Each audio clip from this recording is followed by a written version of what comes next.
Et salut à tous, c'est RCML89, aujourd'hui vidéo, donc petite vidéo improvisée, je sais je tourne sur mon étagère mais bon, on s'en passe des détails, hein, c'est pas, voilà, on attend que je trouve, on va dire, un endroit plus approprié. J'ai reçu cependant hier le colis, donc la fameuse commande de la Poquelin, donc les lipos. Donc là je l'ai mis comme ça parce que je veux pas filmer mon adresse, voilà. Donc en gros, j'avais commandé 2 lipo 3S en XT60 1500 mAh. Donc je mettrai le site en description pour ceux qui veulent jeter un petit coup d'œil. Je les ai pas payés bien cher, je crois que j'en ai tiré, enfin je m'en suis tiré pour à peu près une vingtaine d'euros les deux.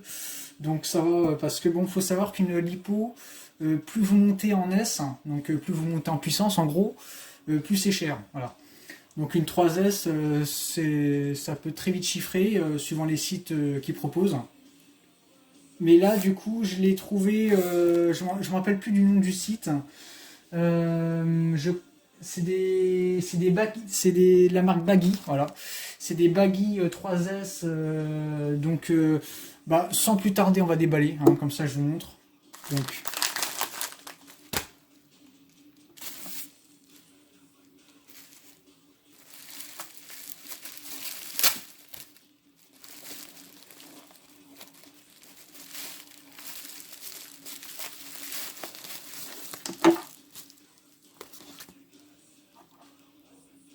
Donc, voilà, donc ils sont comme ça.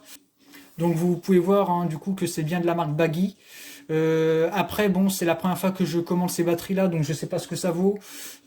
Pour ceux qui connaissent ces batteries, dites-moi en commentaire, hein, si du coup vous avez rencontré des soucis avec ces lipos ou si c'est des très bonnes lipos. Moi, je suis quelqu'un qui teste un peu tout, hein, voilà. Je suis un peu du genre à tester un peu le matos, toi. Enfin voilà. Donc voilà, XT60, hein, donc c'était vraiment ce que je voulais, hein, parce que moi, vu qu'elle est en XT60 maintenant, et qu'autrefois elle était en prise DIN, donc 1500 mAh, celle-là elle est en... Enfin c'est du 3S, mais je regardais surtout le nombre de C qu'elle fait, je sais pas combien de C elle fait. De toute façon, au pire des cas, je vous mettrai une légende qui s'affiche là, mais là je vois pas là. Je vois pas du tout. Puis moi, bon, je sais pas si vous êtes comme moi. Moi, je suis quelqu'un qui aime pas trop ce genre de choses, vous voyez, parce que là, bon, je sais d'avance ce que c'est, hein. Je sais que c'est une lipo 3S, mais quand vous commandez des batteries comme ça, le souci, c'est que vous avez du genre à avoir ce problème. Alors, je vais essayer de faire le focus. Voilà. Donc là, on voit trait pour trait que là, il y a marqué 7 volts 4, 11,1 volts, 14,8, enfin bref, etc. Hein, je vais pas tout dire parce qu'on n'a pas fini. Mais voilà, ça c'est le truc que j'aime pas trop parce que du coup on sait pas du tout ce que c'est. Vous voyez, normalement vous devez avoir l'identité de la batterie. Et là, il n'y a aucune identité. Bon, moi je sais d'avance que c'est du 3S. Mais voilà, ils auraient pu mettre à côté 11,1 volts. Mais ouais, je sais pas. Enfin voilà. Donc de toute façon, je pense que dans cette vidéo, je vais incruster la vidéo test en même temps. Ce que je ferai, c'est que je couperai la vidéo et on se rejoindra tout à l'heure du coup. Le temps que la batterie charge, ce que je vais faire, c'est que je vais en recharger qu'une. Et puis en même temps, de toute façon, vu que la télécommande n'est pas chargée, et en même temps, je rechargerai les piles à côté. Donc voilà. Donc sur ce, à tout à l'heure. Enfin, pour vous, ce sera à tout de suite. Enfin, ce sera instantané parce qu'avec la magie du montage, voilà. Mais voilà, il y a un temps de charge quand même à faire. Je vais quand même les recharger. Ouais.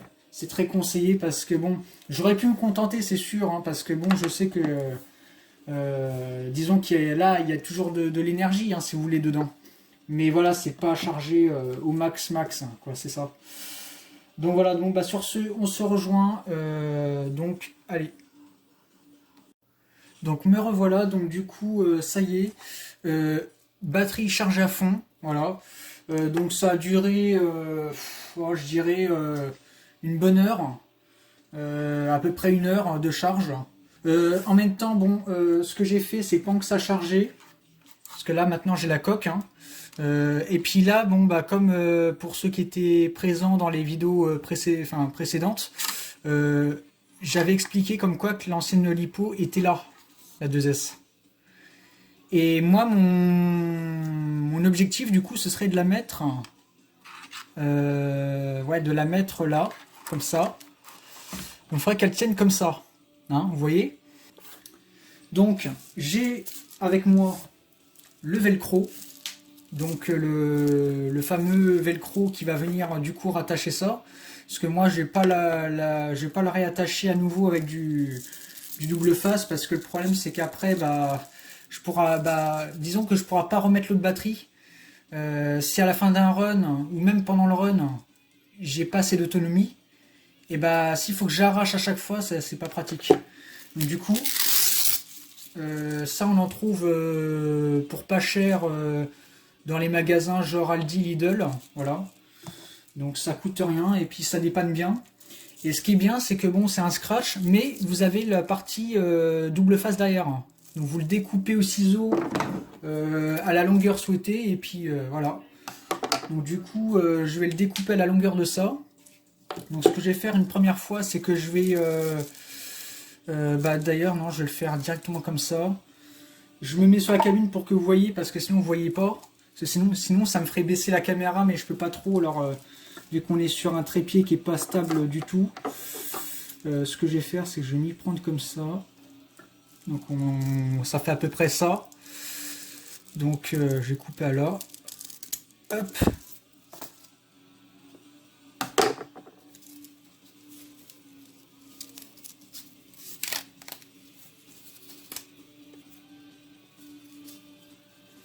Puis là, ce que je vais faire, c'est que je vais l'accrocher. Comme ça, j'aurai la bonne longueur. Voilà. Et là, bah du coup, vu qu'il est accroché, j'ai plus qu'à faire ça. J'ai plus qu'à suivre le rebord. Voilà. Et là, on obtient... Donc ça, il faudra que je le répète 2 fois. Parce que vu que j'ai 2 batteries. Par contre, je n'aurai pas à recouper les deux, parce que bon, il y aura déjà la partie adhésif, hein, qui sera déjà sur le modèle. Et puis après, bah, vous faites ça. Alors ça, bon, ça, je sais que c'est une vraie partie de plaisir, hein. Je veux dire, c'est un vrai jeu de patience, parce qu'il faut trouver le bout. Ce que je vais faire... Alors, attendez. C'est pas évident. Puis en plus, j'ai plus d'ongles. Alors, quand vous n'avez plus d'ongles, bah, c'est pas pratique. Ah, bon sang. Avec le ciseau, je vais essayer de le choper. Donc, je sais pas si vous voyez ce que je veux dire, mais c'est pour retrouver en fait le rebord. C'est comme pour trouver le bout d'un scotch, hein, c'est pareil. C'est un peu chiant.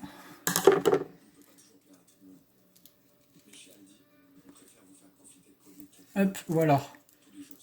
On enlève la partie adhésif et on vient le coller. Donc on le présente bien. Donc là c'est pas mal, je pense. Si je le mets comme ça.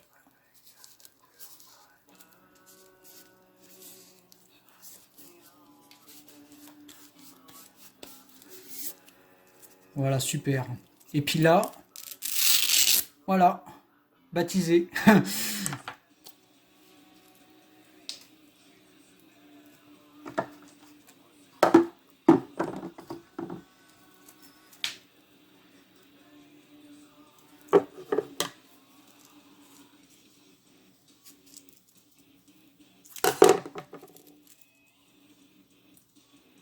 Voilà, tac. Bon, je sais que c'est un peu long, mais je suis désolé, je suis de mon mieux. Je vais accrocher une première fois dessus, puis je vais présenter la lipo. Je pense que c'est le mieux. C'est le mieux à faire. Ouais, je vais vraiment la plaquer bien. J'aime bien qu'elle a bien sa place, quoi, dans le modèle. En sachant que faut que je voie à l'avance. Je pense que je vais le mettre plus par là. Voilà. Donc ce que je vais faire, je vais vite fait regarder, je vais couper et on se rejoint après. C'est juste pour que je voie si elle est bien centrée. Sinon, bah, je corrige et puis je le ferai hors caméra parce que bon, là, ça vaut pas le coup de vous montrer toute la partie barbante. Donc à tout de suite. Donc me revoilà. Donc là, en gros, ça s'est pas passé comme prévu. Donc je vous explique. On ne peut pas tout simplement mettre l'adhésif. Là, j'étais à un bon moment parce que là, ouais, faut voir le temps que j'ai mis là. Bon là, je sais que ça se voit pas parce que là, ça s'est pas vu parce que vu que j'ai fait la coupure. Mais là, en gros, j'ai vraiment galéré, mais galéré. Là, j'étais limite frustré parce que je ne pouvais plus mettre. Enfin là, pendant un petit moment, je pouvais plus mettre la coque. La coque ne passait pas. Donc ça vous faisait un espèce d'entrejour entre le plancher et la coque. Donc ça faisait moche quoi.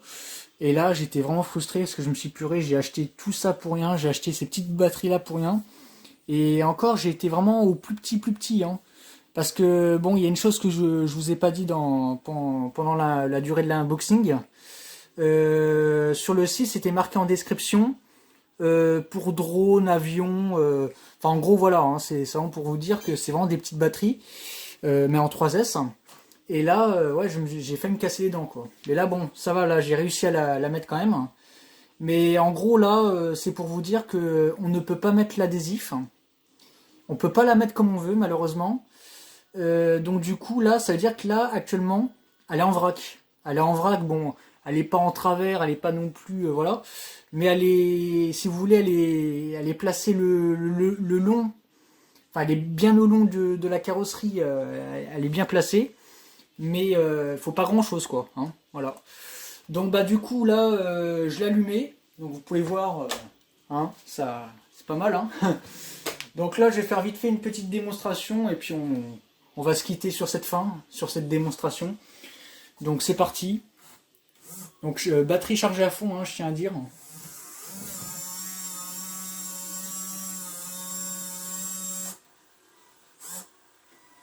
Alors là c'est pareil, j'ai un petit souci de trim, mais je pense que c'est pas gênant. Je peux peut-être le corriger. Je vais même essayer de le corriger en direct. Voilà. Donc il y avait un souci de trim au niveau de la flèche parce que vous avez vu que par moment elle redescendait toute seule. Bon là je pense que là elle le fait plus.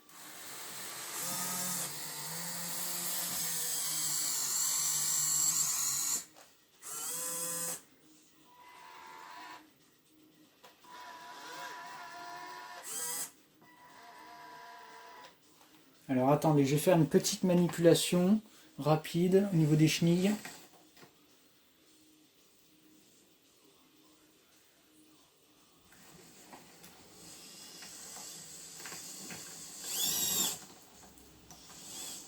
J'essaye de ne pas faire de gamelle, parce qu'en plus là, il y a le vide qui est juste à côté.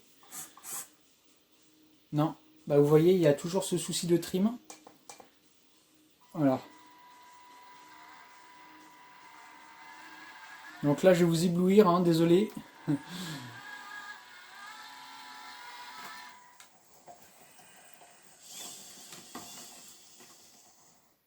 Alors ce que je vais faire, c'est que je vais enlever la burette d'huile, et ça va me gêner.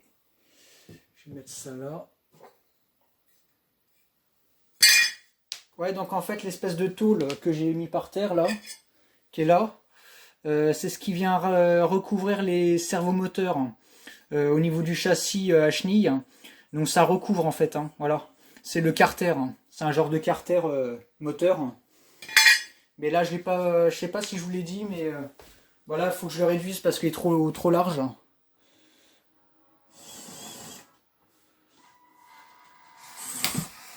Ah mince, j'ai déraillé. Alors attendez. Ça, c'est les petits trucs que je ne montre pas souvent sur ma chaîne. C'est comme je vous le disais, avec la magie du montage, on peut faire des vidéos propres. Mais en réalité, c'est pas toujours le cas. Parce que bon, si un jour vous me rencontrez dans la vraie vie, vous allez voir que c'est pas toujours le cas. Hein. Il y a des petits trucs que je montre pas souvent. Mais ça, c'est pour ceux qui veulent se lancer dans la l'aventure des vérins à mèche, hein, je vous dis, ça c'est le truc. Dès que vous arrivez au seuil, ça déraille, hein, mais ça c'est normal. Mais après, c'est pas mort pour autant, hein, parce que vous avez vu, hein, je l'ai remis aussitôt. Il suffit de bien le mettre bien en face, et puis vous le tournez, et puis il se remboîte. Hein.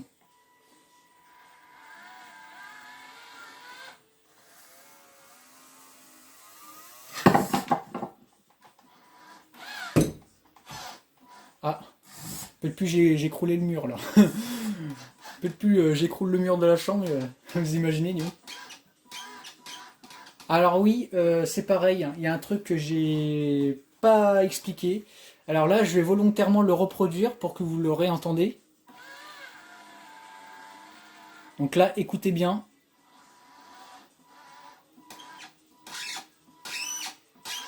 Alors là, qu'est-ce que c'est que ça? Ça s'est même entendu, pour ceux qui ont bien été attentifs, ça s'est même entendu dans la vidéo, donc quand j'avais fait le test pour la première fois, sans carrosserie, mais avec une grosse batterie 3S, bon, qui était énorme, mais bon, ça suffisait pour faire le test. Et en gros, sur la fin, ça s'entendait, hein, ça s'entendait à plusieurs reprises. Donc pourquoi le Queen, la tourelle, bah ça je ne sais pas, ça je pourrais pas vous le dire malheureusement. Mais ça c'est depuis la reconversion. Depuis que je l'ai reconverti en TC45, donc depuis que j'ai viré le châssis à pneus et que j'ai mis le châssis à chenilles, et bah elle fait que queener. Donc bon, vous allez me dire, bon c'est quelque chose d'ancien, donc ça peut être réaliste, ça peut faire un petit côté, voilà. Mais c'est pas voulu, hein, c'est vraiment pas voulu. Donc voilà, je pense que dans le temps, à force de l'utiliser, ça va disparaître, hein, avec l'usure. Mais ouais, comme diraient certains, faut mettre de l'huile. Hein. Et là, je vais vous montrer qu'elle est vraiment stable. Alors ça, autrefois, quand j'avais le malheur de faire ça, je me retournais.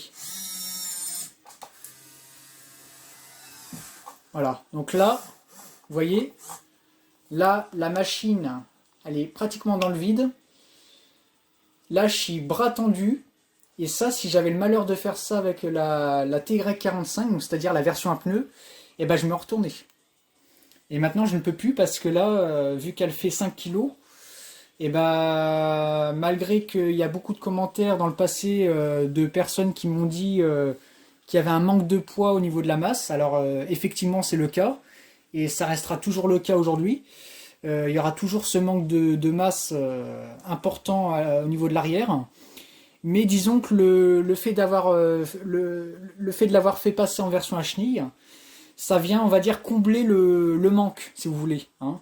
C'est-à-dire le manque qui aurait pu être comblé au niveau de la masse a été comblé avec le châssis. Donc en fait, c'est le châssis qui fait la masse, hein, tellement qu'elle est lourde. Bah tiens, ce que je vais faire, ouais, bah, je vais dégager le godet.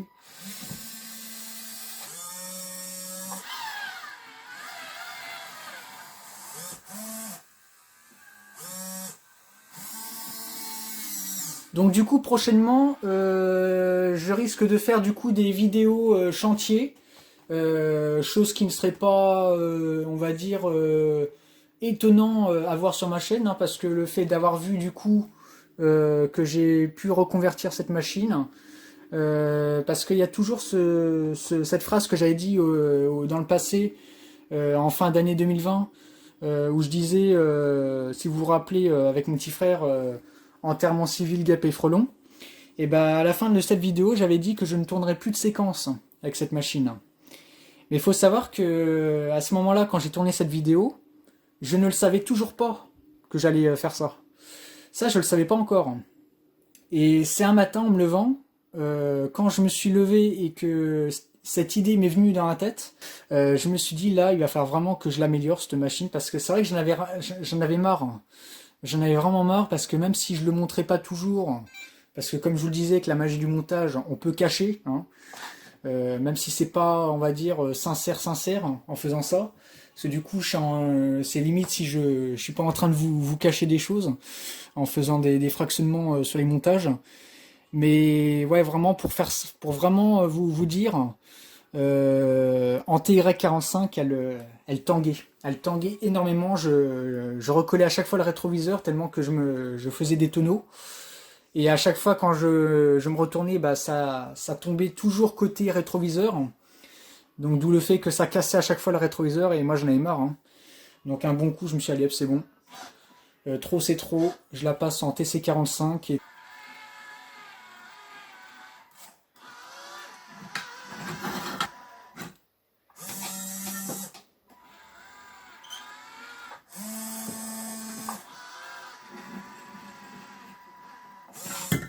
voilà. Ce que je voulais faire depuis tout à l'heure. Mais là, c'est vrai qu'elle est de mieux en mieux. Hein. Bon, là, il y aura toujours des choses à refaire dessus parce que là, vous voyez, en gros, ici, il y a un trou, on le voit pas parce que là, c'est sombre. Mais là, ça, je sais pas si je vous l'ai dit, je l'avais cassé. Ça, je l'avais cassé parce que c'était quand j'avais fait la reconversion. Bon, ça, il faudrait que je le rebouche à la résine hein, avec ma colle miracle. Hein. Parce que, bon, pour ceux qui le savent, hein, depuis très longtemps, enfin, depuis les débuts de ma chaîne, hein, pour ceux qui le savent, qui me suivent depuis les débuts de ma chaîne, je colle à l'époxy. Hein, voilà. Toutes mes œuvres sont collées à base de durcisseur et de résine, hein, donc à l'époxy. Donc moi, si je peux vous conseiller une colle, prenez l'époxy. C'est la meilleure colle au monde. Et bon, après, il faut être patient. Hein. Faut être patient parce que c'est une colle qui est à usage progressif.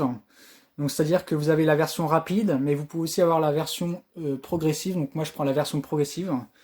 Voilà. Pour moi, c'est la mieux parce que plus elle est longue à coller, plus le matériau est pris. Hein. Si vous voulez, il a le temps d'être fusionné, d'être marié avec le support, hein, entre guillemets. Voilà. Bon bah je vais la replacer. Donc là vous voyez que même avec la terre, hein, parce que là vous voyez, là il y a encore la terre. Hein. Alors attendez. Là, actuellement il y a encore la terre hein, de mon dernier chantier qui est séché. Et comme je le disais lors d'une dernière vidéo, le moteur de chenille, il est tellement puissant, parce que là on est sur un moteur 25 kg, enfin c'est un servomoteur qui a été converti moteur, qui a un couple de 25 kg. Donc imaginez la pignonnerie qui est derrière. Là on n'est pas loin de la pignonnerie d'horloge. Hein. Alors attendez, hop.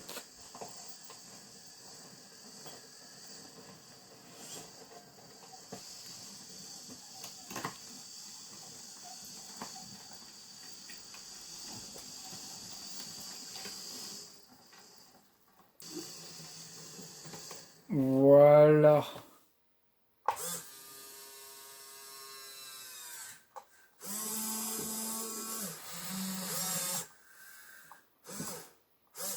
Voilà, on va la laisser comme ça, je pense. Bon, désolé hein, si la vidéo elle est un petit peu longue. Je fais de mon mieux, mais en tout cas, bon, c'est vrai que c'est pas souvent que je vous fais des vidéos en ce moment. Maintenant, mes vidéos se font un peu rares, et c'est normal, hein, parce que bon, tôt ou tard, bah, on prend du recul. Voilà. Mais c'est pas pour autant que je vous oublie, les amis. Hein. De toute façon, vous resterez toujours mes abonnés. Maintenant, je suis plus actif les week-ends que la semaine. Voilà, logique. Donc voilà. Donc bah sur ce les amis, merci d'avoir vu la vidéo. Interagissez dans les commentaires. Likez, commentez, partagez. Abonnez-vous si c'est pas fait. Et cliquez pour la cloche, cliquez sur la cloche pour ne pas manquer mes dernières actus. Et sur ce, je vous dis restez RC et à bientôt. Allez, ciao.